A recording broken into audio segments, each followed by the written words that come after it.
High, আজকে আমি গাজর বিনস আর পনির দিয়ে একটা রেসিপি বানাবো। দেখুন গাজরগুলোকে আমি এইভাবে কেটে নিয়েছি লম্বা লম্বা, বিনসও নিয়ে নিয়েছি, পনিরগুলো এইভাবে লম্বা লম্বা কেটে নিয়েছি। কড়াইটা আমার গরম হয়ে গেছে, কড়াইতে আমি তেল দিয়ে দেবো, সর্ষের তেল।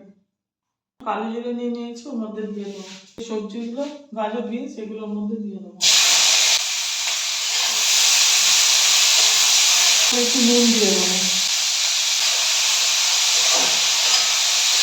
দেখুন বিনস গাজরগুলো আমার ভাজা ভাজা হয়ে গেছে, এর মধ্যে এবার আমি পনিরগুলো দিয়ে দেবো।